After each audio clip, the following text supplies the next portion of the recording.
Hey guys, welcome to week 2. I just wanted to hop on here to give a little explanation to some of the things you're doing this week. Two of the assignments, right, are clinical goals and also the individual goals. You've done that before, same format, but I hope they're new goals. I hope you've realized some of the things you really want to improve on this semester. Maybe take some items from other classes. It doesn't just have to be, some of the practicum content, but anything you're applying in your clinicals. So very clinically focused, but also some maybe self-improvement. How do you want to get better at studying or preparing for class or preparing for clinicals?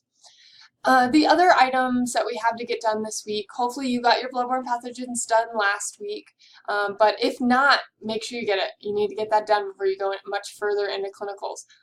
But for the aseptic training, there's a lot of things in that folder.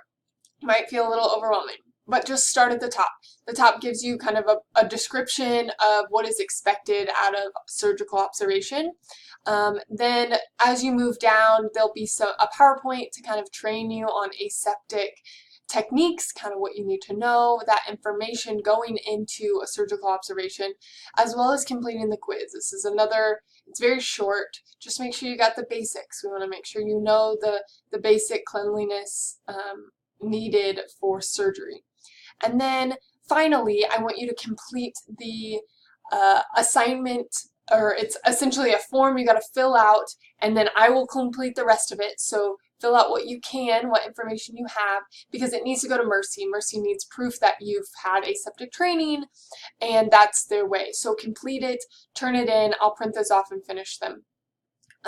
And then once that's in, you can start to contact. If you know there are mornings or afternoons or times that you are available, I would contact the contact information that is in that folder, Wendy and Melissa. Contact them as soon as possible. Get scheduled. Do not wait till the last couple weeks, because there could be physicians that are out, or there could be too many people observing at once, and they do have a limit. So make sure you contact them, get it done. It's only 5 hours. Generally, this is 2 sessions. You go for one surgery, or go for a couple hours and then return and go a couple more hours.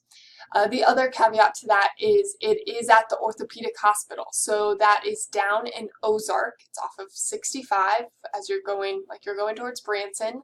And it's not too far out of town, but it will require you driving or getting some kind of transportation. So if you don't have a car, or have some restrictions, make sure you include that in your planning of when you're going to go. If you can jump in with someone else who's already going and there's going to be availability. We hope that you dress very professional when you go down to do surgical observation. I expect you to wear Missouri State polo and khakis. They will probably give you garments to wear, but wear your name tags. Make sure you represent Missouri State athletic training the best that you can. We have alumni over there, so if they see you and our physicians catch you not acting professional, don't worry, we will hear about it. So let me know if you have any questions. Thanks.